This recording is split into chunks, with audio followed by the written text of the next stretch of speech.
Okay. Talking Celtics here. I'm just here to say that the Celtics did end up getting Dennis Schroeder. He turned down a 4-year, 80-some million-dollar extension that was offered to him by the Lakers midway through the previous season, turned that down to try and get more money. Point guard market kind of fell apart, or quickly everyone kind of found who they wanted for their point guard this offseason. So Schroeder was kind of left without a team, and then he ended up having to take a $5.9 million mid-level exception.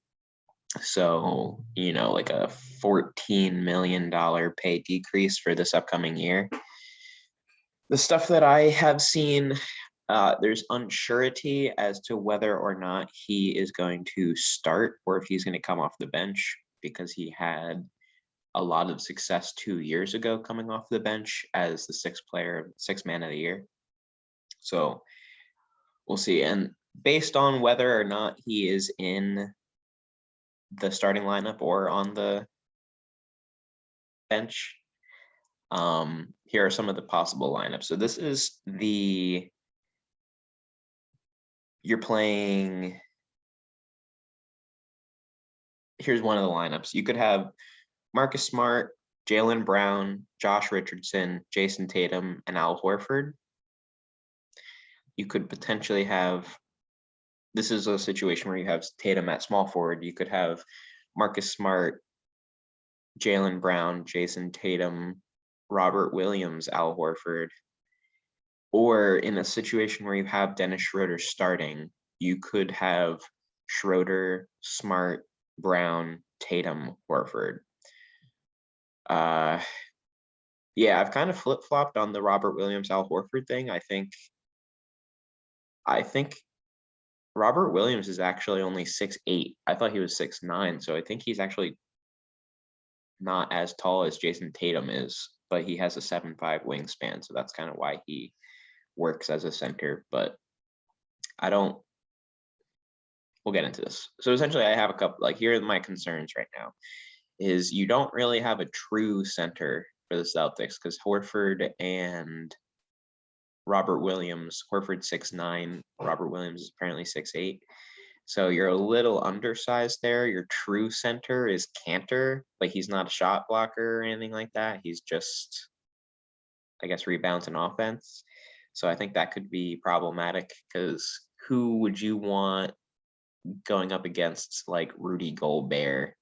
You want Horford against him? Do you want Robert Williams against him? No.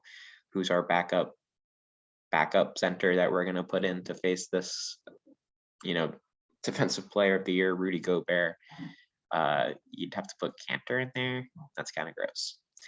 Apparently the Celtics have too many point guards, so they're going to be looking to get rid of some of them, because they currently have, if you just talk all guards, you'd have Marcus Smart, Dennis Schroeder, Kendrick Nunn, Carson Edwards, Romeo Langford, Jaylen Brown, Josh Richardson, and then that Bruno Fernando.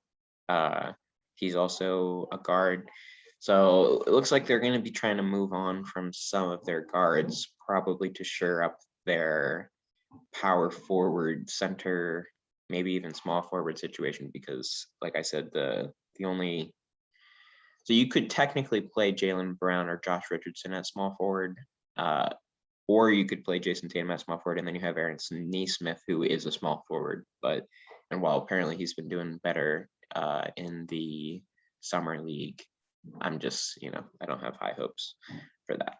And then this is another weird, interesting thing, is apparently, like, Jason Tatum and Jaylen Brown are, like, friendly, or they're, like, good friends, but they're not, like, best friends.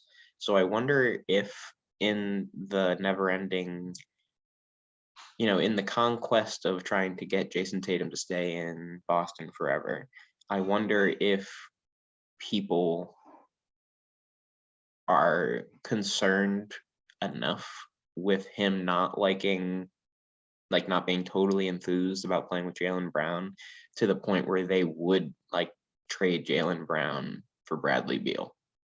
Because people keep talking about this whole Oh, they're from the same place. Jaylen Brown and Bradley Beal, or sorry, Tatum and Bradley Beal, and they're friends, and they grew up together, and they want to play together, and yada yada yada. Apparently, so I wonder if Boston is under some impression that Tatum would leave, that they would, start moving the higher assets like Brown in order to get Beal to get him to stay. Which sucks because I actually really like Jaylen Brown because he's cool and I like his, how he's active in the community and all that jazz. Not that I like live in Boston, so I'm familiar with that, but I hear the reporting that he's active in the community. So yeah, that's the Celtics. I think they're probably. I'm moving my rankings up here. I'd say that they're probably a 6 seed now that they've secured Schröder because that lineup. This line, I'd probably say my favorite lineup is Smart, Brown, Tatum, Robert Williams, Al Horford. Again, you're still kind of weirdly sized there, but and then your 6th man is Dennis Schröder. I think that's pretty solid. So 6 seed, hopefully. Dennis Schröder, 4 point something million. That's it. Bye.